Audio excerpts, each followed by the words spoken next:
안녕하세요. 저는 최민안입니다. 오늘은 여러분께 부드럽고 따뜻한 마음으로 이 이야기를 전해드리려 합니다. 오늘 하루는 편안하게 보내셨나요? 오늘은 무레요코 작가님이 쓰신 버리지 못하는 사람들이라는 책을 함께 읽으려 해요. 이 책은 각자의 기억과 사연이 담긴 물건들을 쉽게 버리지 못하는 사람들의 이야기를 담고 있습니다. 시간이 쌓여 만들어진 무거운 짐 속에서 진정으로 필요한 것이 무엇인지 깨닫게 되는 과정이 부드럽게 그려져 있죠. 이 책을 통해 우리는 소유하는 것이 단순히 물건을 가지는 것만이 아니라는 것을 배우게 됩니다. 마음속에 쌓인 기억과 감정을 소중히 여기며 무엇이 진짜 우리에게 필요한지를 천천히 찾아가는 이야기입니다. 오늘도 제가 조용히 읽어드릴 테니 제 목소리를 들으며 따뜻한 밤 보내시길 바랍니다. 토모미는 신칸센 안에 앉아 있었습니다. 그녀는 본가에 가는 길이었죠. 본가에는 연로하신 어머니 혼자 계셨습니다. 오빠는 멀리 떨어진 곳에서 가족과 함께 살아서 자주 올 수 없었기에 어머니가 토모미를 불러오신 것이었습니다. 어머니는 아직 젊은 편이라 생각했지만 본가를 방문할 때마다 점점 허리가 굽어가는 모습을 보고 토모미는 마음 한켠이 무거워졌습니다. 오늘은 어머니와 꼭 이야기를 나누리라 다짐했지만 막상 마주하면 잔소리를 삼키고 말았습니다. 아버지는 토모미가 고등학생일 때 갑작스럽게 세상을 떠나셨습니다. 장례 준비는 어머니와 나이 차이가 많이 나는 이모가 도맡아 해주셨습니다. 이모는 토모미보다 12살 어리지만 모두에게 사랑받으며 자랐습니다. 어머니는 대학교 시절 아버지를 만나 졸업과 동시에 결혼하여 직장 경험이 없었고 아버지가 돌아가신 후에는 특별한 일을 하지 않고 집에만 계셨습니다. 토모미는 어머니가 가끔이라도 밖에 나가 기분 전환을 하시길 바랐지만 어머니는 새로운 사람을 사귀는데 서툴러서 자주 만나던 이모가 돌아가신 뒤에는 집에만 머물렀습니다.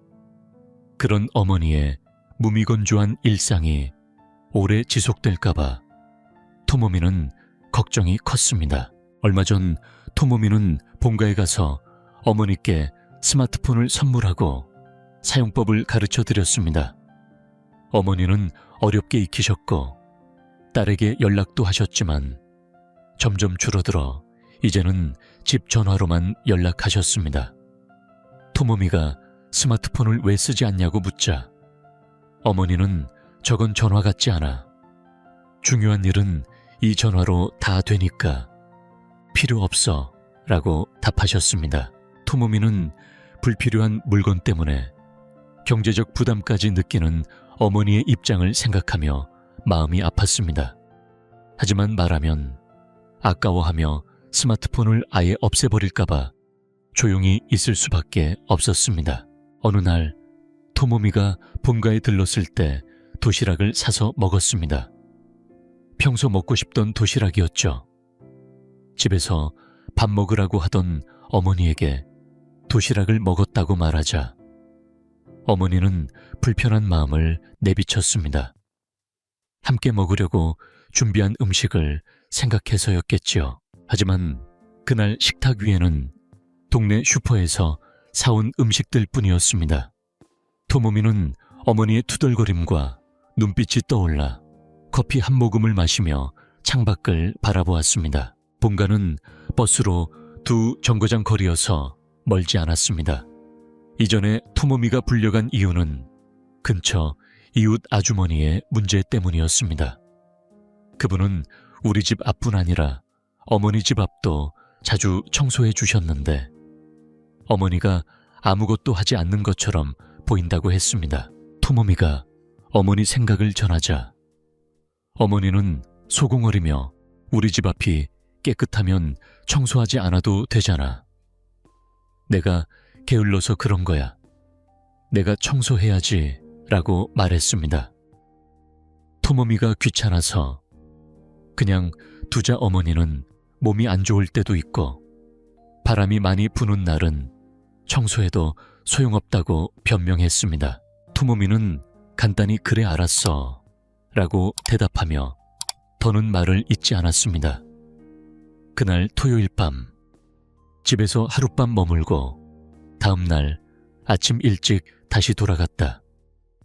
토모미는 바쁜 일상 속에서 휴식이 간절했기에 빨리 집으로 돌아가고 싶어 했다.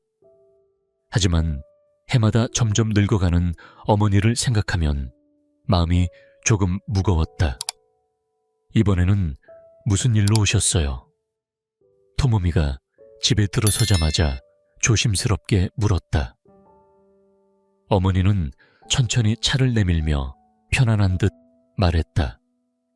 천천히 마셔. 차 준비했어. 탁자 위에는 페트병에 담긴 차와 컵, 그리고 편의점에서 산 과자들이 놓여 있었다. 어머니는 특별히 부탁하지도 않았는데 텔레비전을 켰다. 토모미는 과자를 뜯고 한 모금 차를 마시며 다시 물었다. 무슨 일인가요? 하지만 어머니는 텔레비전을 바라보며 작은 목소리로 혼잣말처럼 말했다.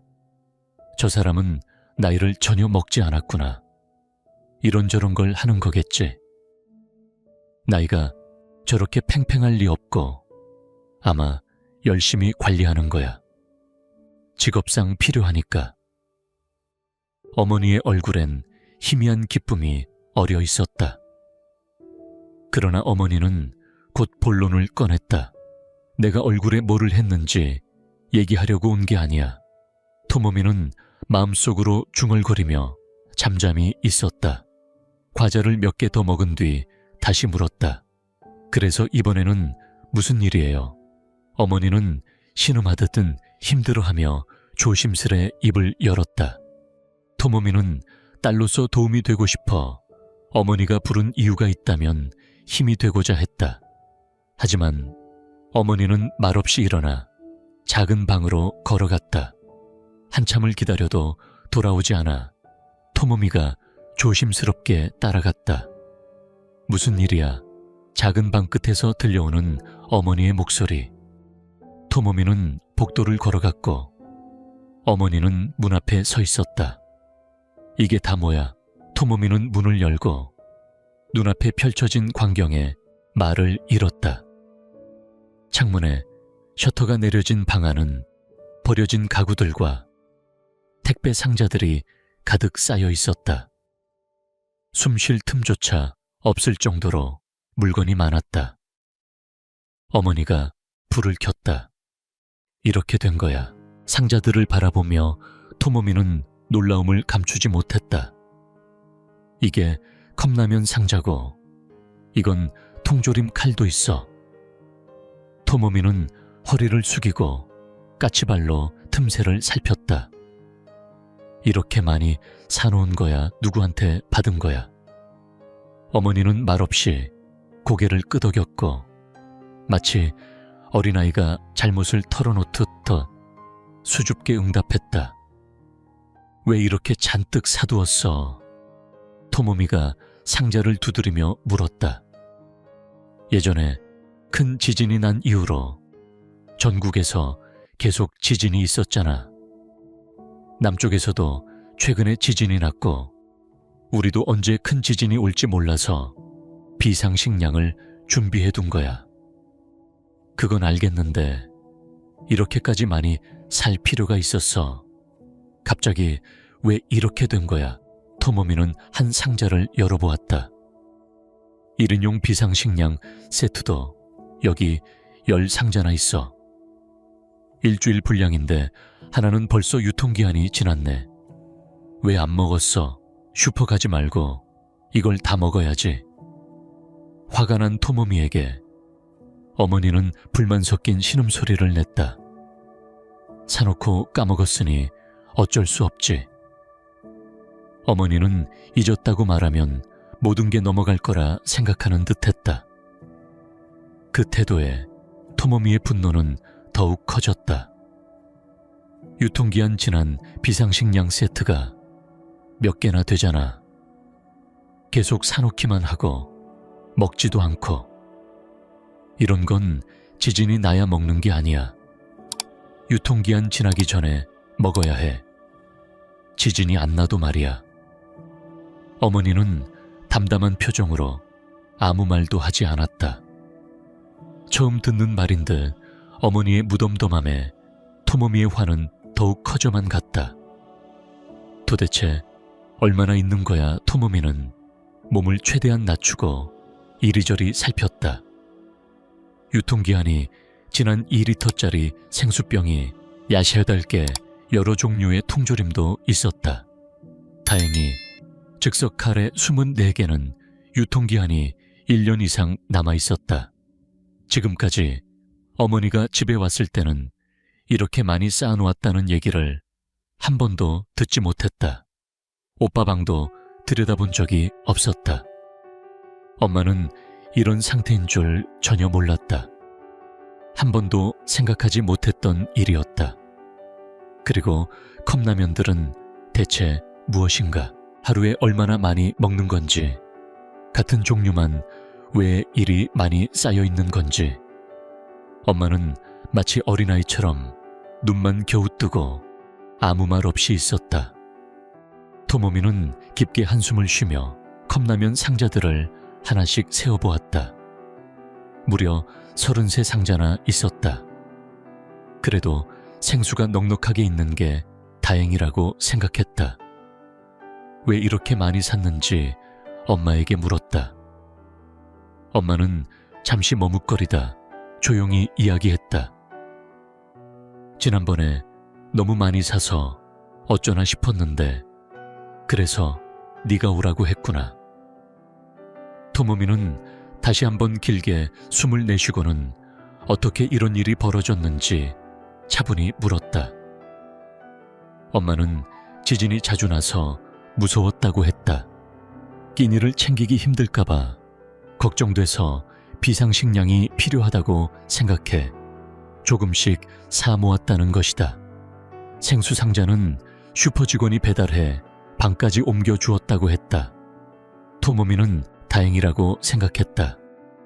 이웃과 거의 교류하지 않는 엄마가 어떻게 지내는지 궁금했는데 다행히 단골 슈퍼에서 도움을 받고 있었다. 대량으로 사면 가격이 좀 싸다고 한다. 컵라면이 이렇게 많은 이유를 묻자 엄마는 조심스럽게 입을 열었다. 최근에 다른 지역에서 큰 지진이 났다는 뉴스를 보고 혹시 몰라 비상식량으로 컵라면도 있으면 좋겠다는 생각이 들었다고 했다. 토모미가 스마트폰으로 쇼핑하는 법을 알려주어 다음에 만나면 자랑하려고 컵라면을 파는 사이트를 찾아본 것이었다. 상자에 컵라면 2개가 놓여있는 사진이 있어 한 상자에 2개만 있다고 생각해 3상자를 샀다고 했다. 그런데 실제로 받아보니 33 상자나 됐다. 토모미가 엄마가 봤다는 사이트를 확인해보니 실제 상품 이미지에는 컵라면 2개가 놓여 있었지만 설명에는 분명히 한 상자에 12개씩 들어있다고 적혀 있었다. 어떻게 된 거야? 하고 묻자 엄마는 3상자를 누르려다 손이 떨려서 그렇게 많이 사게 된 것 같다고 했다. 컵라면 6개를 살 생각이었는데 알고 보니 거의 400개에 가까운 양이었다. 토모미는 그런 말 할 때가 아니야 라고 말했다. 다행히 업체에서 주문 확인 전화가 왔는데 엄마는 실수였다고 말하기 어려워서 필요한 만큼 산 것이라고 거짓말을 했다고 했다. 배달한 청년도 친절히 방까지 모두 옮겨주었다고 한다. 토모미가 왜 그런 시시한 거짓말을 했냐고 묻자 엄마는 눈만 껌뻑였다. 그래서 어떻게 하라는 거야? 토모미는 방 기둥에 기대어 팔짱을 끼고 물었다. 내가 나이가 있어서 무거운 상자를 들고 내릴 수가 없어. 정리 좀 하려고. 엄마가 말했다. 토모미는 먼저 생수 상자를 열어 몇 개씩 주방으로 옮기고 남은 상자를 정리했다. 혹시 모르니까 물은 끓여서 마셔. 그냥 마시지 말고. 그리고 유통기한 지난 비상식량 상자도 꺼내 주방에 옮겼다. 컵라면은 어떻게 할까 물었더니 엄마가 작은 목소리로 한 상자만 남겨둘래 라고 답했다. 토모미는 즉석 카레와 통조림도 몇 개씩 꺼내 찬장에 넣었다. 눈에 잘 띄는 곳에 두면 잊지 않고 먹을 거라 생각해서였다. 그거 좋은 생각이다. 엄마가 말했다. 속으로는 좋은 생각이라니 내가 왜 그런 생각을 하지라며 투덜거렸지만 찬장 유리 너머로 물건들을 가지런히 정리했다. 만약 이렇게 해도 또 새로 사면 엄마 머릿속은 꽤 위험한 상태일 거라는 생각이 들었다. 오늘 저녁은 재고 식사야. 새로 뭘 사올 생각 하지 마. 토모미가 말했다. 응. 엄마가 대답했다. 초밥 사오려고 했는데 안 돼. 엄마 혼자서는 절대 다 못 먹을 테니까. 유통기한 지난 건 엄마 책임이야. 엄마가 책임져야 해. 책임지라는 말에 엄마는 불평을 토로했다. 그렇게까지 말할 필요 없잖아. 그냥 까먹었을 뿐인데. 그래서 안 된다는 거야. 다 버릴 거야, 음식. 토모미가 말했다. 엄마는 음식을 소중히 여기던 세대였다. 그런 엄마에게 음식 귀한 줄 알라는 말을 듣고 자란 딸이 반박하지 못하고 말하니 엄마 마음은 더욱 불편해졌다. 토모미도 엄마를 몰아붙이고 있다는 걸 알면서도 답답한 마음에 멈출 수 없었다. 이런 상황을 마주하니 어쩔 수 없는 일이었다. 그때부터 엄마는 말이 적어졌다. 토모미가 무언가 물었지만 엄마는 대답하지 않았다. 삐친 거야. 딸이 불렀는데도 무시하는 거야. 그럴 리 없다고 생각했다. 엄마는 입장이 불리해 고개를 돌린 채 조용히 정원만 바라보고 있었다. 토모미는 억눌렀던 말들을 터뜨리며 조금 마음이 편해졌다. 하고 싶은 말을 마음속에 쌓아두는 건 좋지 않다는 걸 깨달았다. 엄마는 불쾌해도 자신의 행동이 문제임을 알았으면 했다. 이번 일은 단순한 문제가 아니었다. 엄마가 깊이 생각하지 않고 저지른 행동 때문에 휴가를 포기하고 집으로 돌아올 수밖에 없었으니까. 자식의 입장도 조금은 배려해 주길 바랐다. 유통기한이 남아있는 비상식량 상자는 방에 그대로 두고 지난 기한이 지난 것들은 주방으로 옮겼다. 그리고 내용물을 식탁 위에 꺼내 놓았다. 즉석밥, 즉석 리조또, 나물 통조림, 빵떡 같은 간식들도 있었다. 종류가 정말 많았다. 거기에 슈퍼에서 샐러드만 사오면 완벽하겠다고 토모미가 말했다. 엄마는 정원에서 잠깐 눈을 떼 식탁 위를 바라봤다. 관심이 생긴 듯 했다. 닭고기, 조림 감자고기, 볶음도 있었다. 마트에서 새로 사는 대신 이걸 먼저 먹으면 일주일 식비를 아낄 수 있겠다고 했다. 비상식량 세트를 산 것도 돈을 절약한 셈은 아니지만 잊고 있던 돈을 우연히 발견한 것처럼 기분이 좋았다. 고등어 통조림과 참치 통조림도 있어 당분간은 슈퍼에 갈 필요가 없었다. 엄마는 식탁에 다가가 통조림 밥을 집어들었다. 어머, 이런 것도 있었네. 한번 열어볼까? 토모미는 엄마가 뚜껑을 열 수 있을까 걱정하며 손을 봤다. 다행히 엄마는 문제없이 열었다. 봐, 소고기가 들어있네. 엄마는 흐뭇한 표정으로 통조림 속을 보여주었다. 토모미는 와, 맛있겠다 라고 말하며 엄마가 밥을 한 숟가락 떠먹는 모습을 지켜봤다. 맛있어 먹을 만해. 엄마가 고개를 끄덕였다. 전자레인지에 돌리면 더 맛있겠네. 그럼 저녁은 이렇게 먹자. 토모미가 잔했다. 엄마는 나물 통조림과 수프를 바라보며 감탄했다. 생각보다 괜찮네. 토모미는 엄마가 내용을 살피지 않고 잠들었는지 궁금했지만 이제 막 기분이 풀린 엄마를 보며 더 이상 묻지 않았다. 엄마는 식탁에서 저녁 메뉴를 고르고 있었다. 저거랑 저거 먹자. 음식들을 고른 뒤 남은 것들은 조리대 위에 올려두었다. 이렇게 하면 잊지 않겠지. 엄마가 웃으며 말했다. 맞아. 항상 눈앞에 있어야 해. 토모미는 그동안 쌓인 감정을 터뜨리며 엄마를 몰아붙였던 일을 되돌아보았다. 물론 엄마는 자기 마음대로 일을 버리고 결과를 딸에게 떠넘겼지만 그래도 토모미는 그런 엄마를 이해하고 받아들이려고 했다. 찬장 아래 수납장을 정리하면 통조림이 들어갈 공간이 생길 거라고 엄마가 손가락으로 가리켰다.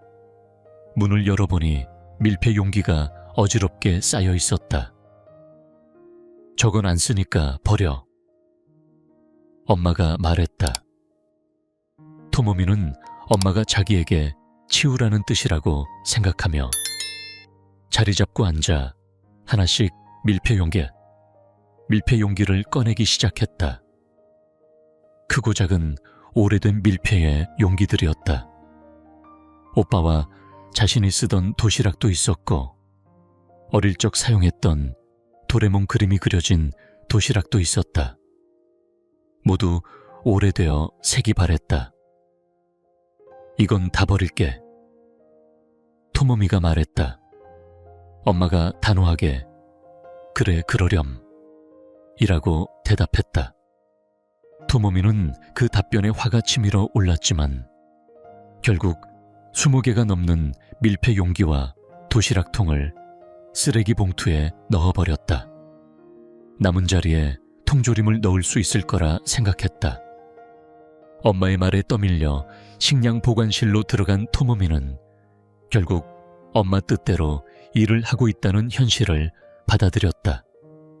고등어와 참치 통조림이 24개씩 담긴 상자를 찬장 앞에 가져다 놓고 하나씩 꺼내 수납장에 채웠다. 수납장에는 아직 여유 공간이 있었다. 손에 커터칼을 들고 방 안에 있던 닭꼬치 가리비, 복숭아, 기타 과일 통조림을 몇 개씩 꺼내 선반에 채웠다. 어머, 이런 것도 있었네. 엄마는 즐거운 듯 통조림들을 보며 놀랐다. 아직 많아. 마치 남 얘기하듯 말했다. 아무도 쓰지 않는 물건이지만 토모미는 창문 셔터를 계속 내리고 싶지 않았다. 조금이라도 공간을 만들기 위해 남은 통조림을 하나의 상자에 모아 내용물을 굵은 유성펜으로 적었다. 창문을 열고 셔터를 올리자 시원한 바람이 들어왔다. 토모미는 크게 숨을 내쉬며 답답했던 공기가 조금은 나아지는 듯 느꼈다. 상자를 펼쳐 바람이 통하게 하려고 밖으로 부채질을 했습니다. 토모미가 주방으로 돌아가자 엄마는 차가 담긴 페트병을 손에 들었지요. 뭐 하는 거야? 토모미가 무심코 물었어요. 엄마는 열심히 일한 후라목이 마를 것 같아서 그랬다고 어리둥절한 표정으로 대답했습니다. 아까 말했잖아. 여기 봐, 생수가 이렇게나 많아. 토모미는 바닥에 놓여있던 생수병을 가리켰습니다. 엄마는 고개를 약간 숙이며 맞다 그랬네 하며 기억해냈습니다. 토모미는 커다란 물병들이 눈앞에 줄지어 있는데 왜 몰랐는지 고개를 갸웃거렸습니다. 찬이푼 있잖아. 어디 뒀어? 토모미가 식품 선반을 살피기 시작했을 때 등 뒤에서 목소리가 들렸습니다. 오른쪽 통 안에 있었던가. 엄마는 기억이 나지 않는 듯 했고 토모미가 통을 열어보니 찬입 대신 조미김이 들어있었습니다. 엄마에게 묻는 것이 소용없다고 생각한 토모미는 하나씩 바구니와 통을 뒤졌습니다. 아래쪽 칸에 있는 쌀과자 통 속에 5개 남은 티백 상자를 발견했어요. 유통기한은 다음 날이었지만 토모미는 꼭 알려야겠다는 생각에 티백을 식탁 위에 올려놓았습니다. 간신히 살렸네. 며칠은 이걸로 마셔. 엄마는 처음 보는 듯한 반응을 보였습니다. 다른 식품들도 사두고 깜빡 잊었을 가능성이 컸죠. 그 식품들을 어느 날 발견하면 어쩔 수 없이 버렸을 거라 생각했습니다. 엄마는 음식을 버리는데 마음의 부담이 컸던 세대였기에 평소에는 당일 먹을 음식만 사는 편이었습니다. 하지만 혹시 모를 천재지변을 대비해 비상식량과 유통기한 긴 식료품을 쟁여뒀다가 잊은 것 같았습니다. 토모미는 자신이 하면 기억을 못할 거라며 엄마에게 차를 만들게 했습니다. 엄마는 무거운 생수병을 들다가 주전자를 내려놓고 물을 따라 차 주전자에 티백을 넣고 끓였습니다. 토모미는 한번 끓일 테니 위생 걱정하지 말라며 말하지 않았습니다. 차가 완성되자 둘은 마주 앉아 차를 마셨습니다. 엄마가 한 모금 마시고 말했죠. 그래, 앞으로 차 끓일 때는 이 생수로 해야 해. 토모미가 여러 번 말해도 엄마는 금세 이해했어요. 그러자 엄마가 발끈하며 말했습니다. 내가 가고 나면 또 슈퍼 가서 이것저것 사는 거 아니야. 슈퍼 직원들이 잘 챙겨주니까 안 가도 될 것 같은데. 토모미가 답했어요. 차십 티백은 사도 돼. 하지만 페트병에 차를 담아두는 건 금지야. 유통기한이 있으니까. 엄마는 말없이 고개를 끄덕였습니다. 페트병은 어찌됐든 괜찮지만 문제는 컵라면이었습니다. 엄마가 먹을 양을 뺀 12개들이 들어있는 컵라면 상자 32개를 어떻게 할지 고민이었어요. 평소 이웃과 교류가 있었다면 나눠줄 수도 있겠지만 친하지 않은 이웃에게 갑자기 컵라면을 건네면 상대가 불편할 뿐이었어요. 생각 좀 해봐. 토모미가 다시 엄마에게 말했습니다. 엄마는 남일처럼 태연했지만 토모미는 방법을 고민했습니다. 동네 사람들을 떠올리다가 문득 술집 아저씨가 생각났어요. 술집 아저씨는 유소년 야구 감독이고 아들도 코치라 아이들이 자주 가게에 모였죠. 가게 안에는 상자를 둘 공간도 있을 것 같았습니다. 토모미는 차를 마시다 말고 컵라면 상자를 찍어 스마트폰에 담은 뒤 술집으로 달려갔습니다. 인사를 하자 아저씨가 나왔고 토모미가 누구인지 말하자 아저씨는 알겠다고 했습니다. 컵라면 사진을 보여주니 왜 그렇게 많냐며 신기해했죠. 토모미는 기회를 놓치지 않고 부탁했습니다. 공짜로 좀 받아주실 수 있을까요? 아저씨는 당황했지만 토모미가 몇 번 고개를 숙이며 간청하자 감사히 받겠다고 했습니다. 토모미는 안도의 숨을 내쉬었어요. 두 사람은 라면 전달 방법을 의논했고 아저씨는 바로 작은 트럭을 가져오기로 했습니다. 토모미는 급히 집으로 돌아왔습니다. 엄마는 여유롭게 차를 마시고 있었습니다. 약 10분 후 아저씨가 도착했습니다. 트럭이 도착하자 엄마는 급히 나와서 반갑게 맞이했다. 그리고는 고맙다며 맛있게 드시라는 말투로 약간 높아진 목소리로 인사를 건넸다. 아저씨는 트럭에서 컵라면 박스를 옮기며 무슨 일인지 몇 번이고 혼잣말을 했다. 일이 끝나고 나서야 아저씨는 트럭을 몰고 가게로 돌아갔다. 컵라면 상자 30개가 사라지자 방은 한결 정돈된 느낌이었다. 토모미가 창문을 활짝 열며 환기를 시키자고 말했다. 그러고 나서 엄마를 바라보니 엄마가 깜짝 놀란 표정을 지었다. 맞다. 내가 먹을 분량 한 상자는 따로 남겨두어야 한다고 말이다. 그걸 돌려받을까? 라는 말에 토모미는 목소리를 높였다. 엄마는 정말이지 말이 안 통해서 어쩔 수 없다며 답했다. 그러자 두 사람 사이에 다시 긴장감이 돌았다. 책벌레의 피규어 수집가인 사이코는 신혼집 문제로 논쟁이 벌어졌다. 사이코는 평소처럼 책장이 늘어선 앞에 서서 한숨을 쉬었다. 그가 가진 책장은 높이 187cm이 폭 90cm인 5개로 꽉 찬 단행본 문고본, 그림책으로 가득했다. 예전에 학창시절 친구가 지진이 나면 위험하지 않겠냐며 걱정한 적이 있었다. 실제로 진도사에 지진이 났을 때 책장이 흔들리긴 했지만 책들이 튀어나오진 않았다. 빈틈없이 빽빽하게 책을 꽉 채우면 생각보다 흔들림에 잘 버티는 걸 알게 되었다. 그 후 추가 부품을 달아 책장을 고정했지만 책 정리는 하지 않고 그대로 두었다. 사이코는 복도로 이동했다. 복도 쪽에도 벽을 따라 높이 약 104일 폭이 다른 책장 4개가 비슷하게 늘어서 있었다. 이 책들 역시 처분해야 할 목록에 올려져 있었지만 지금까지 모은 방대한 책을 마주하니 쉽게 마음이 먹히지 않았다. 도쿄에 취직하러 왔을 때도 책들을 본가에 두지 못해 모두 이 집으로 옮겼다.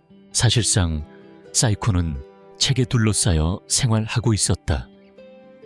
하지만 곧 결혼을 앞두고 있었기에 신혼집을 마련하려면 이 많은 책 중 일부는 반드시 정리해야 했다. 사이코의 약혼자 야마다, 요시노리는 입사 동기였다. 결혼을 반년 앞둔 지금 두 사람은 새로운 삶을 시작하기 위해 필요한 준비를 서두르고 있었다. 입사 시험 때 요시노리는 사이코 옆자리에 앉았고 면접 때도 자주 마주쳤다. 사이코는 그냥 이 사람도 합격했구나 정도로만 생각했지만 요시노리는 사이코와 뭔가 특별한 인연이 있다고 느꼈다고 한다. 책을 좋아하는 사이코는 여러 출판사에 지원했으나 모두 탈락했다. 그래서 결국 일반 기업에 취직했지만 어딜 가든 책은 읽을 수 있다고 스스로 위로했다. 반면 요시노리는 피규어와 건담 프라모델을 좋아해 현재 다니는 회사가 1순위였고 다른 직업을 생각하지 않았다. 두 사람은 서로 다른 부서에 배치되었지만 요시노리는 이미 친해졌다고 생각하며 매일 점심을 같이 먹자고 사이코를 데리러 갔다.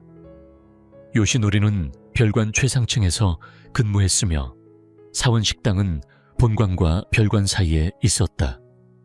굳이 본관까지 올 필요는 없었지만 요시노리는 자주 사이코 곁으로 와 점심을 함께 했다.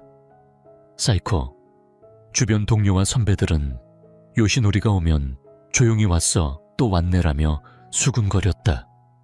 사이코는 이런 분위기가 싫어 일부러 차갑게 대하려 했지만 요시노리는 계속 가까이 다가왔다. 어느 날 사이코는 밖에서 친구들과 먹기로 약속했다며 거짓말을 했다. 요시노리는 확인하며 그래라고 물었고, 그때 남자 선배가 눈치를 주듯 손짓을 했다. 결국 그날도 사이코는 요시놀과 함께 식당에 가야 했다. 사이코는 새 책을 빨리 읽고 싶어 자주 책을 샀다. 사원 식당에서 절약한 돈이 그 생활에 큰 도움이 되었다. 사원 식당이 없었다면 자신의 독서 생활은 어려웠을 것이다. 서로 좋아하지 않는 마음을 알리기 위해 둘이 함께 있을 때는 감정을 드러내지 않으려 애썼다. 꼭 연인이 아니더라도 같이 식사하는 남녀 동료가 있었다. 하지만 같은 회사라 해도 업무상 전혀 교류가 없고 또 각자 다른 건물에서 근무하는 상황이었다. 그런 그들이 함께 있으면 사람들은 자연스레 저 둘 사이가 뭐가 있지 하고 의심하는 눈빛을 보내기 마련이었다. 사이코는 요시놀이 뭘 먹을지 묻자 감정을 숨긴 채 딱딱하게 A정식이라고만 대답했다. 밥상에 마주 앉았을 때도 요시놀이 말을 걸었지만 사이코는 대답만 할 뿐 스스로는 묻지 않았다. 얼마 지나지 않아 사이코는 다른 부서의 선배와 연애를 시작했고, 이 사실을 알게 된 요시노리는 더 이상 다가오지 않았다. 그러던 중 사이코는 남자친구의 태도에 점점 불만을 느끼기 시작했다.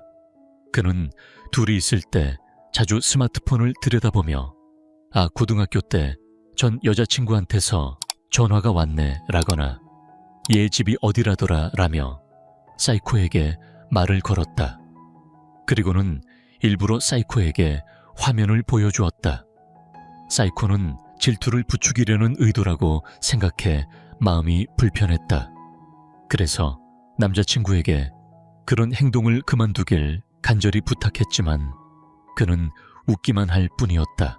그렇게 불만이 쌓이던 어느 날 요시놀이 갑자기 사이코에게 다가왔다. 내가 행복해질 수 있다면 참겠어. 하지만 그 남자는 안 돼. 여자 문제에 관한 안 좋은 소문이 많아서 그만두었으면 좋겠어. 요시노리는 진지한 표정으로 이렇게 말한 뒤 조용히 자리를 떠났다. 사이코는 한참 멍하니 있다가 마음을 다잡았다. 그 후 자주 가던 가게에서 남자친구를 만난 사이코는 그가 디저트를 다 먹을 때까지 기다렸다가 조심스럽게 이별을 고했다. 엄마는 오늘 무슨 일이 생길까 걱정하며 토모미는 신칸센 안에 앉아 있었다. 고향집으로 가는 길이었다. 그곳에는 엄마 혼자 살고 있었다. 3살 터울인 오빠는 결혼 후 가족과 멀리 떨어져 살아서 엄마를 자주 도울 수 없었다. 그래서 엄마는 신칸센으로 1시간 거리에 사는 토모미를 부를 수밖에 없었다. 엄마가 아직 젊다고 생각하면서도 고향을 방문할 때마다 점점 허리가 굽어가는 엄마를 보면 오늘은 꼭 대화를 해야겠다고 마음먹었지만 속으로 삼키며 말하지 못했다. 아빠는 은행원이었는데 토모미가 고등학생일 때 갑자기 쓰러져 돌아가셨다. 장례 준비는 나이차가 많이 나는 이모가 도맡아 해주셨다. 이모는 저 사람은 나보다 12살이나 어려서 모두가 예뻐하고 챙겨줘서 버릇이 되었다고 말하며 쓸쓸히 웃었다. 엄마는 대학 시절 아빠를 만나 결혼하자마자 직장생활 경험 없이 가정을 꾸렸다. 아빠가 돌아가신 후에도 엄마는 사취지만 않으면 일하지 않아도 된다며 집에만 있었다. 딸인 토모미는 엄마가 가끔이라도 밖에 나가 기분 전환을 하길 바랐다. 하지만 엄마는 적극적으로 친구를 사귀는 타입이 아니었고 이모가 돌아가신 뒤로는 집에만 틀어박혀 지냈다. 엄마가 이렇게 무미건조한 삶을 10년, 20년을 계속할 거라는 생각에 토모미는 두려움을 느꼈다. 얼마 전 토모미는 고향에 갔을 때 엄마에게 스마트폰을 선물하고 사용법을 알려주었다. 엄마는 힘겹게 조작법을 익혀 딸에게 연락을 하기 시작했지만 금세 잠잠해졌다. 지금은 고향집에 유선 전화로 연락한다. 딸이 스마트폰은 왜 안 쓰냐고 묻자 엄마는 저건 전화 같지가 않아. 용건 있을 땐 이 전화로 다 되니까 스마트폰은 필요 없어 라고 했다. 스마트폰 요금을 내기 위해 대출까지 받은 사람의 입장을 생각해 달라고 말하고 싶었지만 그러면 엄마가 돈이 아깝다며 아예 스마트폰을 없앨까봐 참을 수밖에 없었다. 오늘은 무슨 일이 일어날까? 토모미는 지난번에 고향에서 팔던 도시락을 사서 집에 들어간 적이 있었다. 엄마는 너 집에 가서 밥 먹을 거지? 라며 묻자 토모미가 도시락을 먹었다고 하자 엄마는 불편한 표정을 지었다. 너랑 같이 먹으려고 준비했는데. 엄마는 하루 종일 투덜거렸다. 식탁 위에는 동네 슈퍼에서 산 로스트 비프, 샐러드 샌드위치가 놓여 있었고 엄마가 만든 음식은 없었다. 그때 엄마가 원망 어린 눈빛과 투덜거림을 떠올리며 토모미는 커피 한 모금을 마시고 창밖을 바라보았다. 고향집까지는 버스로 2시간이 걸렸다. 정거장 근처 거리라서 먼 길은 아니었다. 전에 토모미를 불렀을 때는 맞은편 집 아주머니가 문제였다. 그분이 자기 집 앞뿐 아니라 우리 집 앞까지 자꾸 청소를 해서 엄마가 아무 일도 하지 않는 것처럼 보인다고 했다. 그래서 우리 집 앞 청소를 그만하게 하려면 어떻게 해야 하냐고 물었다. 그냥 엄마 마음을 그대로 말해주면 된다고 했다. 엄마는 그걸 어떻게 말해? 라며 투덜거렸다. 우리 집 앞이 깨끗하면 아줌마가 굳이 청소할 필요 없잖아. 엄마가 내버려 두니까 아줌마가 청소하는 거야. 엄마가 직접 청소해야 해. 토모미가 그렇게 말하자 엄마는 한동안 삐져서 아무 말도 하지 않았다. 토모미도 귀찮아서 그냥 냅뒀다. 사람은 몸이 안 좋을 때도 있는 법이지. 그리고 그날은 바람도 많이 불어서 청소해봐야 소용없을 거라고 생각했을 뿐이야. 엄마는 그렇게 변명을 늘어놓으며 투덜거렸다. 그래, 알았어. 토모미는 간단히 대답하고 더는 말을 잇지 않았다. 그리고 토요일 밤을 묵고 일요일 아침에 돌아갔다. 이번에도 바쁜 일 때문에 푹 쉬고 싶었기에 빨리 돌아가고 싶었다. 하지만 매년 늙어가는 엄마에게 너무 냉정한 건 아닌가 하는 마음도 들었다. 이번에는 무슨 일이야? 본가에 들어서자마자 토모미가 물었다. 오자마자 왜 그렇게 바쁘게 움직여 천천히 차라도 한 잔 마셔. 엄마는 차가 담긴 페트병과 컵, 그리고 슈퍼나 편의점에서 산 과자들을 식탁 위에 올려놓기 시작했다. 아무 부탁하지도 않았는데 텔레비전도 틀었다. 이번에는 무슨 일인데 토모미는 과자 봉지를 뜯고 차를 한 모금 마시며 다시 물었다. 엄마는 텔레비전 화면을 바라보면서도 작은 목소리로 중얼거렸다. 저 사람은 나이를 전혀 먹지 않은 것 같아. 이것저것 하는 걸 보니. 그 나이에 그렇게 팽팽할 리가 없는데 아마도 열심히 관리를 하겠지. 직업 때문에 그런가 봐. 그래, 그런 것 같더라. 엄마의 얼굴에 기쁨이 비쳤다. 아니야, 내가 온 이유가 저 사람이 얼굴에 손을 댔는지 말하려고 온 게 아니야.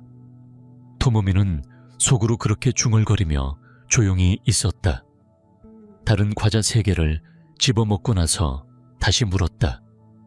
그래서 이번에는 도대체 무슨 일인데?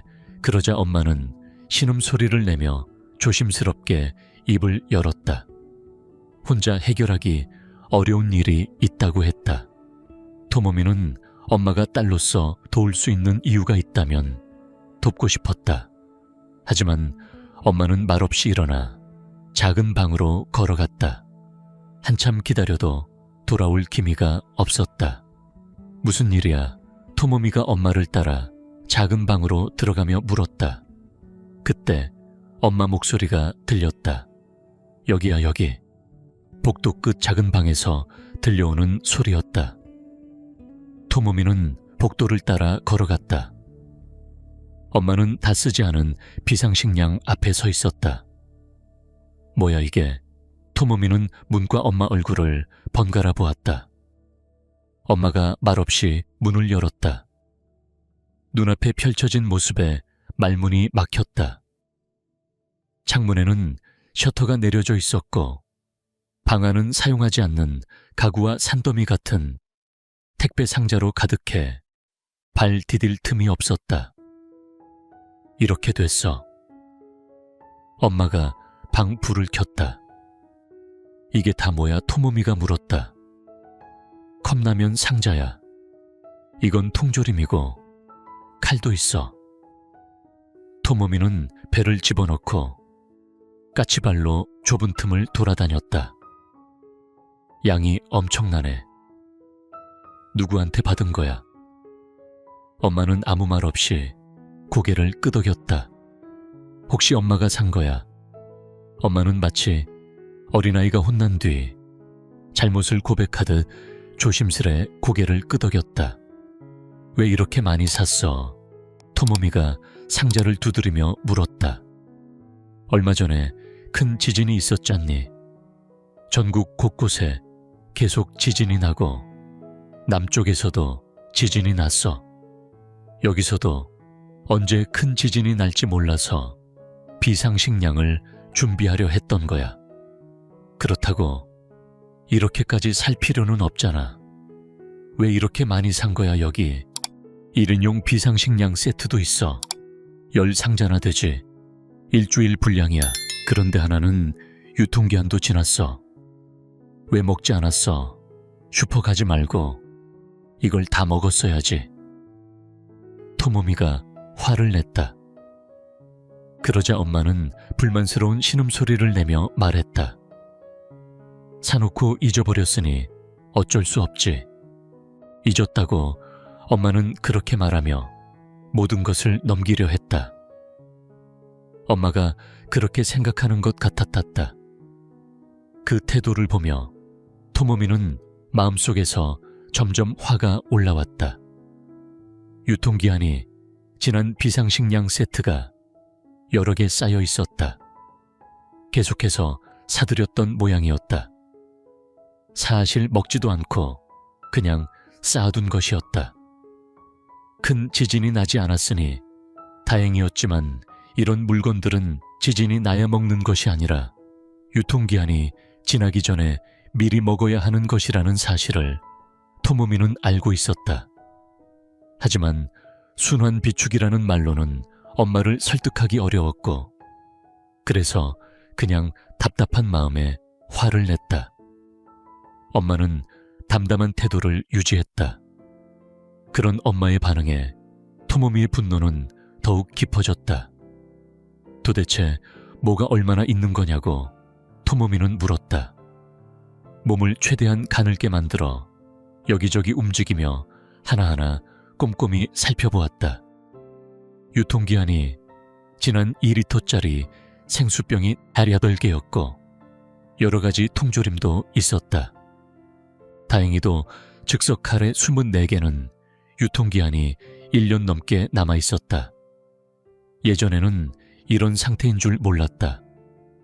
본가에 올 때마다 오빠 방을 들여다볼 일이 없었고 엄마도 이렇게 많이 쌓아둔 사실을 말한 적이 없었다. 그리고 컵라면들은 또 무엇인지, 도대체 하루에 얼마나 먹는 거냐고 토모미는 궁금했다. 같은 종류의 컵라면이 이렇게 많은 것도 이상했다. 엄마는 마치 어린아이가 혼나는 것처럼 눈만 껌뻑이며 아무 말도 하지 않았다. 토모미는 깊은 한숨을 쉬며 컵라면 상자를 세어보았다. 무려 33상자였다. 다행히도 유통기한은 충분히 남아있었다. 어떻게 된 일인지 묻자 토모미는 저도 모르게 목소리를 높였다. 엄마는 전에 너무 많이 사서 어떻게 할지 몰랐다고 조심스레 대답했다.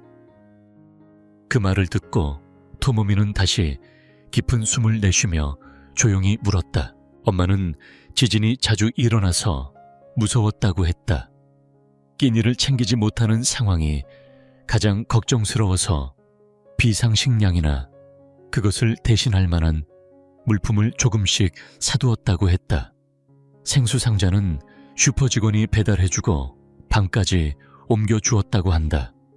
다행히 주변 사람들의 도움을 받고 있었다는 점이 토모미에게는 위안이 되었다.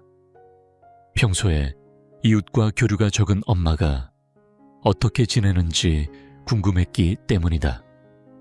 자주 가는 슈퍼가 있어 거기서 저렴하게 물건을 구입하는 모양이었다. 컵라면이 왜 이렇게 많은지 묻자 엄마는 최근에 다른 지역에서 큰 지진이 났다는 뉴스를 보고 비상식량으로 컵라면도 있으면 좋겠다고 생각했다고 털어놓았다.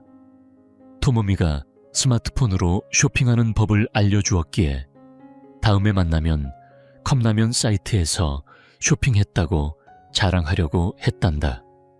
상자 안에 컵라면 2개가 있다고 생각해 새 상자를 주문했는데 받아보니 무려 33상자가 되어버렸다는 것이다. 토모미는 엄마가 말한 사이트를 확인해 보았다. 사진에는 컵라면 2개가 놓여 있었지만 그것은 단순한 상품, 이미지일 뿐이었다. 설명에는 한 상자에 들어있는 양이라고 분명히 적혀 있었다. 엄마가 실수로 새 상자를 여러 번 눌러서 33상자가 된 것 같았다. 컵라면 6개만 사려고 했는데 실제로는 삼재초슈뮤 6개나 산 셈이었다. 토모미가 그 말에 크게 놀라자 엄마는 아무 말도 하지 않았다. 업체에서 주문 확인 전화를 했지만 엄마는 자신의 실수를 인정하지 못하고 그만큼 필요하다고 거짓말을 했다고 한다. 배달해준 청년은 친절하게도 반쯤은 엄마 방까지 다 옮겨주었다고 한다. 토모미가 왜 그런 허세를 부렸냐고 묻자 엄마는 그저 눈만 깜빡였다. 토모미는 방 기둥에 기대어 팔짱을 낀 채 물었다. 그럼 이제 어떻게 할 건데? 엄마는 내가 나이가 들어서 무거운 상자를 자주 들고 내릴 수가 없다. 정리를 좀 하고 싶다고 조용히 말했다. 토모미는 먼저 생수 상자를 열어 몇 개씩 주방으로 옮기기 시작했다.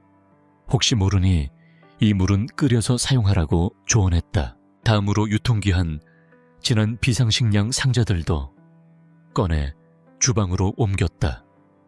컵라면은 어떻게 할지 묻자 엄마가 작은 목소리로 한 상자만 남기고 나머지는 나중에 생각해 보겠다고 했다. 토모미는 즉석 카레와 통조림도 몇 개씩 꺼내 찬장에 잘 보이는 곳에 놓았다. 그렇게 하면 까먹지 않을 거라고 생각해서였다. 엄마도 그 의견에 동의하며 그거 좋은 생각이다 라고 말했다. 토모미는 미소를 지으며 좋은 생각이라니 그게 무슨 뜻인지 알겠어 라고 답했다. 속으로 살짝 투덜거리며 찬장의 유리문 너머로 물건들을 하나씩 차곡차곡 놓았다. 만약 이렇게 해도 엄마가 또 새로운 걸 산다면 아마 엄마 마음은 많이 복잡한 상태일 거라고 생각했다. 오늘 저녁은 재고 있는 음식으로 해결하자고 했다. 새로 사지 말자. 응, 원래 초밥 사올까 했는데. 안 돼. 엄마 혼자 다 먹을 수 없잖아. 유통기한 지난 건 엄마가 책임져야 해. 책임져야 한다는 말에 엄마는 불편한 기색으로 불평했다. 그렇게까지 말할 필요 없잖아. 그냥 깜빡했을 뿐인데. 그래도 안 돼. 모두 버려야 해. 라고 딸은 단호하게 말했다. 엄마 세대는 음식 귀함을 배웠고 딸 역시 그런 말을 들어왔기에 딸의 말에 엄마는 점점 더 불편해졌다. 그럼에도 토모미는 마음 한구석에 엄마에게 제대로 알려줘야겠다는 생각이 커졌다. 이런 상황에서 당연히 감정이 복잡할 수밖에 없었다. 그때부터 엄마는 말수가 줄어들었고 토모미가 뭘 물어도 답하지 않았다. 삐쳤어. 딸 불러놓고 삐친 거야. 누가 삐치고 싶겠어.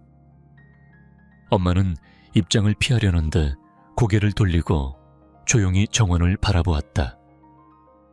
토모미는 그동안 참아왔던 말을 하나하나 꺼내며 엄마를 몰아붙였다. 말하고 나니 속이 조금 편해졌다. 마음속에 쌓아두는 것만큼 좋지 않은 것도 없다는 걸 알았다. 엄마가 불쾌할지 몰라도 자신의 행동이 문제라는 걸 알았으면 했다. 심각한 문제인데도 생각 없이 행동해 딸이 휴가를 포기하고 본가에 와야 했던 상황을 이해해 주길 바랐다. 유통기한이 멀리 남은 비상식량 상자는 방에 둔 채 지난 것들은 주방으로 옮기고 그 내용을 식탁 위에 꺼내놓았다. 즉석밥, 리조또 나물 통조림 빵과 파전 같은 간식도 있었다. 종류가 다양했다. 엄마가 정원만 바라보고 있길래 말을 걸었다. 엄마는 식탁 위를 힐끔 보더니 조금 관심을 보였다. 닭고기 조림에 감자고기 볶음도 있어. 마트 안 가도 이것부터 먹으면 일주일 식비 아낄 수 있겠다. 비상식량 세트는 돈 주고 산 거라 큰 이익은 아니지만 잊고 있던 돈을 갑자기 찾아낸 기분과 비슷했다. 고등어와 참치 통조림도 있어서 당분간은 슈퍼 갈 필요가 없을 듯했다. 엄마가 식탁으로 다가와 통조림을 집어들며 말했다. 와, 이런 것도 있네. 한번 열어볼까? 토모미는 엄마가 뚜껑을 열 수 있을지 걱정했지만 다행히 문제없이 잘 열었다. 이거 봐, 소고기 밥이야. 와, 고기도 들어있네. 엄마는 만족스러운 표정으로 통조림 안을 보여주었다. 엄마는 젓가락을 들어 한 입 맛보았다. 어때, 맛있어? 괜찮아. 전자레인지에 뜨면 더 맛있을 거야. 그럼 저녁은 이렇게 하자. 토모미가 말하자 엄마는 식탁 위 나물 통조림과 수프를 보며 감탄했다. 생각보다 괜찮네. 토모미는 내용물 안 보고 그냥 버린 거 아니야 뭐 라고 말하고 싶었지만 겨우 기분 풀린 엄마를 보고 말을 삼켰다. 엄마는 식탁에서 음식을 골라 놓았다. 저녁은 이거랑 이걸로 하자. 남은 음식은 조리대 위에 올려두었다. 이렇게 두면 깜빡하지 않겠지. 엄마가 웃으며 말했다. 그렇겠지. 늘 눈에 보여야 하니까. 토모미는 쌓였던 분노를 터트린 자신을 반성했다. 엄마가 제멋대로 한 부분도 있지만 결국 받아들여주니까 다행이라 생각했다. 엄마가 찬장 아래 수납장을 열어 보여주며 말했다. 여기에 통조림 넣으면 좋을 것 같아. 토모미가 열어보니 오래된 밀폐 용기들이 뒤죽박죽 있었다. 이건 안 쓰니까 필요 없어. 엄마가 치우라는 뜻 같았다. 토모미는 앉아서 하나씩 꺼내기 시작했다. 크고 작은 밀폐 용기들 오빠와 자신이 쓰던 도시락통 중고등학교 때 썼던 것, 심지어 어릴 적 도레몬 그림이 그려진 도시락통도 있었다. 모두 오래돼 색이 바랬다. 이거 다 버릴게. 응, 그래. 토모미는 엄마의 단호한 대답에 화가 나면서도 20개가 넘는 밀폐 용기와 도시락통을 쓰레기 봉투에 넣었다. 남은 자리에 통조림이 들어설 거라는 생각에 토모미는 엄마의 말에 이끌려 식량이 쌓여있는 방 안으로 들어갔다. 결국 엄마가 바라는 대로 일을 해야만 하는 자신의 상황을 받아들일 수밖에 없었다. 찬장 앞에 고등어와 참치, 통조림이 각각 24개씩 담긴 상자를 가져다 놓았다. 그리고 조심스레 통조림을 하나씩 꺼내 수납장 안에 정성스럽게 채워 넣었다. 수납장은 아직 빈 공간이 조금 남아 있었다. 손에 커터칼을 들고 닭꼬치, 가리비, 복숭아, 그리고 다른 과일 통조림들도 몇 개씩 꺼내 선반에 올렸다. 엄마는 그 모습을 보고 놀라움을 감추지 못했다. 어머, 이런 것도 있었네. 엄마는 여전히 통조림이 많다고 했지만 마치 남의 일처럼 담담하게 말했다. 아무도 사용하지 않는다 해도 방 창문의 셔터를 계속 내리고만 있을 순 없었다. 남은 통조림을 한 상자에 모으고 내용물이 잘 보이도록 상자 옆과 윗면에 굵은 유성펜으로 적어두었다. 그리고 창문을 열어 셔터를 올리자 시원한 바람이 방 안으로 들어왔다. 토모미는 크게 숨을 내쉬며 답답한 공기가 잘 통하게 상자를 펼쳐 밖으로 부채질을 했다. 그리고는 주방으로 발걸음을 옮겼다. 그때 엄마는 차가 담긴 페트병을 손에 들고 있었다. 뭐 하는 거야? 토모미가 무심코 물었다. 열심히 일했으니 목이 마를까봐. 엄마는 다소 어리둥절한 표정을 지었다. 아까도 말했잖아. 여기 봐. 토모미는 바닥에 놓인 생수병들을 가리켰다. 아, 맞다. 엄마는 잠시 목을 움츠렸다. 커다란 생수병들이 눈앞에 가득한데도 왜 그걸 잊었는지 토모미는 의아했다. 찬입 있잖아. 어디에 뒀어? 토모미가 식품을 보관하는 선반을 살피자 등 뒤에서 엄마의 목소리가 들려왔다. 오른쪽 통 안에 있었던 것 같은데. 까먹었어. 토모미가 그쪽 통을 열어보니 찬입 대신 조미김이 들어있었다. 엄마에게 묻는 것이 소용없다고 생각해 바구니와 통을 하나씩 열어보았다. 아래 칸 쌀과자, 통 안에는 5개 남은 티백 상자가 있었다. 유통기한은 다음 날이었다. 물론 유통기한이 지났다고 해서 당장 큰 문제가 생기진 않겠지만 토모미는 이 사실만큼은 꼭 알려야겠다고 생각해 티백을 식탁 위에 올려두었다. 겨우 살렸네. 며칠은 이걸로 마셔. 엄마는 처음 보는 듯 반응했다. 다른 식품들도 사두고 잊은 경우가 많았던 것 같았다. 언젠가 발견해 어쩔 수 없이 버렸을 거라는 생각이 들었다. 엄마 세대는 음식을 버리는데 양심의 부담을 느껴 평소엔 당일 먹을 음식만 샀다. 그러나 혹시 모를 천재지변에 대비해 비상식량과 유통기한이 긴 식품들을 쟁여두었지만 그것조차 잊고 살았던 것이다. 토모미는 자신이 직접 하면 기억에 남지 않을 것 같아 엄마에게 차를 끓이게 했다. 엄마는 생수병을 들다가 무거워서인지 주전자를 바닥에 내려놓고 물을 따랐다. 토모미는 어차피 끓일 거니 위생 걱정 말라며 아무 말도 하지 않았다. 엄마는 주전자에 티백을 넣고 끓인 물을 따라 주었다. 자, 여기. 모녀는 마주 앉아 차를 마셨다. 이렇게 마실 수도 있구나. 엄마가 차를 한 모금 마시고 입을 열었다. 당연하지. 앞으로 차 끓일 땐 이 생수 써야 해. 알겠지? 엄마는 여러 번 말하지 않아도 이해한다고 생각했다.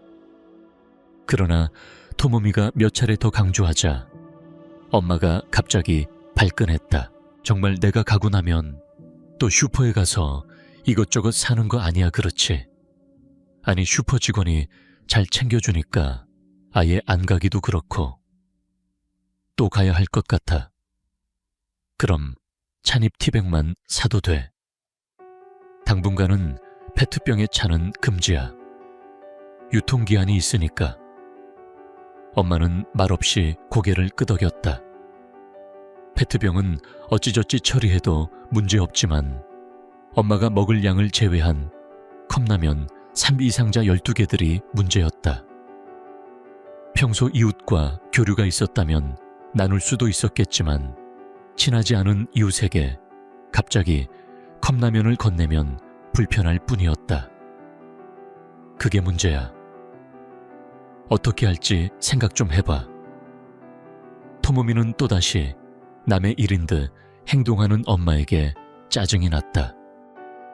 그럼에도 어떻게 해야 할지 고민이 됐다. 한꺼번에 처리할 방법을 떠올리다가 문득 동네 술집 아저씨가 생각났다.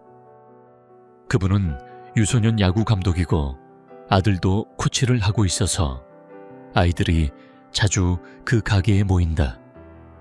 가게 안에는 상자를 보관할 공간도 있을 법했다.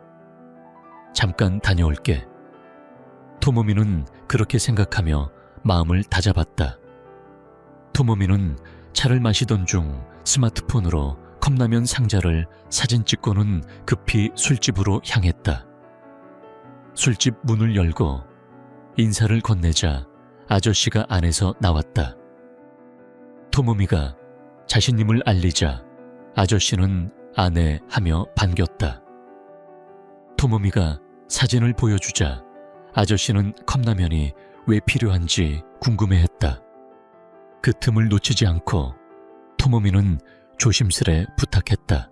혹시 공짜로 받을 수 있을까요? 아저씨는 공짜라니 마인하며 순간 당황했지만 토모미가 몇 번이고 머리를 숙이며 간절히 부탁하자 고개를 끄덕였다. 그냥 조금만 주시면 정말 고마울 것 같아요. 그는 흔쾌히 받아들였다. 토모미는 안도의 한숨을 내쉬었다. 하지만 아저씨는 아직 무슨 일인지 완전히 이해하지 못하는 듯했다. 두 사람은 컵라면을 전달할 방법을 상의했고 아저씨는 금세 작은 트럭을 몰고 오기로 약속했다. 토모미는 서둘러 집으로 돌아왔다. 엄마는 편안하게 차를 마시고 있었다. 약 10분 후 아저씨가 트럭을 몰고 도착했다. 엄마는 급히 마중 나가며 감사합니다.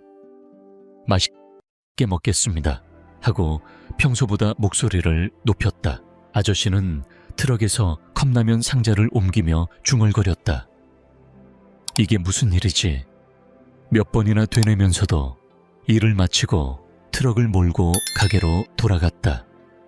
컵라면 30상자가 사라지자 방 안은 훨씬 깔끔해졌다. 창문 좀 열어 환기시켜야겠어. 토모미가 말했고 엄마는 그제야 생각난 듯 아, 맞다. 나도 먹을 한 상자는 남겨야지 라고 했다. 그럼 그건 돌려받을까라는 말에 토모미는 얼굴을 찌푸리며 대답했다. 엄마는 정말 말도 안 된다며 토모미의 마음은 답답해졌다. 두 사람 사이에는 다시 험한 기운이 감돌았다. 책벌레와 피규어 수집가인 부부의 신혼집을 두고 벌어지는 갈등이 또 있었다. 사이코는 커다란 책장 앞에 서서 한숨을 쉬었다. 187cm 높이의 60cm 폭의 책장, 5개에는 단행본 문고본, 그림책까지 빈틈없이 꽉 들어차 있었다. 어릴 적 친구가 지진이 나면 위험하다고 걱정했지만 실제 지진 때 책장은 조금 흔들렸어도 책이 떨어지지는 않았다. 빈틈없이 빽빽하게 책을 채워놓으니 생각보다 잘 빠지지 않는다는 걸 알게 되었다. 이후 책장에 추가 고정장치를 붙였지만 책 정리는 하지 않았다. 사이코는 복도로 나갔다. 거기에도 벽을 따라 높이 140cm 정도의 크기가 다양한 책장이 4개가 있었다. 모두 거의 같은 상태였다. 반년 안에 처분해야 할 책들이었지만 모아둔 책을 마주한 사이코는 도저히 마음이 무겁기만 했다. 도쿄로 취직해 올 때도 책을 본가에 두지 않고 모두 이 집으로 옮겼다. 사실상 책에 둘러싸여서 잠을 자는 생활이었다. 하지만 이제 33살이 된 사이코는 곧 결혼을 앞두고 있었다. 입사 동기인 야마다 요시노리와 결혼하기로 한 지 반년 새로운 삶을 시작하려면 어떻게든 신혼집에 들어가지 못할 만큼의 책을 줄여야만 했다. 요시노리는 입사 필기 시험 때 사이코 바로 옆자리에 앉았다. 여러 차례 면접에서도 마주쳤다. 사이코는 이 사람도 붙었구나 생각했을 뿐인데 요시노리는 둘 사이에 뭔가 있다고 여겼다. 사이코는 책 읽기를 정말 좋아했다. 여러 출판사에 지원했지만 계속 떨어졌다. 결국 출판사 대신 다른 일반 회사에 취직했다. 솔직히 말하면 그 회사는 사이코가 원했던 곳은 아니었다. 사이코는 그래도 책은 어디서든 읽을 수 있다고 스스로 다짐했다. 반면 요시노리는 달랐다. 그는 피규어와 건담 프라모델을 좋아했다. 지금 다니는 회사가 자신의 첫 번째 희망이었고 다른 직장을 생각하지 않았다. 두 사람은 서로 다른 부서에 배치받았지만 이미 친해진 상태였다. 요시노리는 매일 점심시간에 사이코를 사원식당으로 데리러 왔다. 요시노리가 속한 부서는 업무상 비밀을 지켜야 해서 별관의 최상층에 있었다. 사원식당은 본관과 별관 사이에 있어 굳이 사이코가 있는 본관까지 갈 필요는 없었다. 사이코와 가까운 동료들은 요시노리가 올 때마다 서로 왔어 라고 조용히 속삭였다. 요시노리가 사이코 책상 근처에 다가가면 두 사람이 하는 대화를 듣곤 했다. 이 사실을 알게 된 사이코는 일부러 차갑게 대하려 애썼다. 자신에게 요시노리에 대한 감정이 없었기에 오해받는 것이 싫었다. 그러던 어느 날 사이코는 거짓말을 했다. 오늘은 밖에서 먹기로 했어. 요시노리는 그래 라며 되물었다. 그런데 한 남자 선배가 사이코가 잘 보이지 않는 곳에서 요시노리에게 손짓으로 아니야 라고 했다. 어느새 사이코 주변 자리에는 아무도 남아있지 않았고 멀찍이 과장님 한 분만 앉아 있었다. 그 과장은 직원들에게 미움을 받는 사람이었다. 사이코는 그 사람과 점심 먹는 것이 곤란하다고 생각했다. 그래서 책상 위에 있던 작은 달력을 보며 날짜를 착각했다고 얼버무렸다. 결국 그날도 사이코는 요시노리와 같이 사원식당에 갈 수밖에 없었다. 사이코는 신간을 빨리 읽고 싶어서 책을 자주 샀다. 그 돈을 마련하는데 사원식당이 많은 도움을 주었다. 사원식당이 없었다면 사이코는 책 읽는 습관을 유지하기 어려웠을 것이다. 사이코는 요시노리에게 자신이 호감이 없다는 사실을 알리고 싶었다. 그래서 둘이 있을 때 무표정을 유지하려 노력했다. 꼭 커플이 아니더라도 남녀가 같이 밥 먹는 동료가 있었다. 하지만 같은 회사라도 부서가 다르고 업무상 교류가 전혀 없으면 같이 다니는 것만으로도 무슨 사이냐는 시선을 받는 게 당연했다.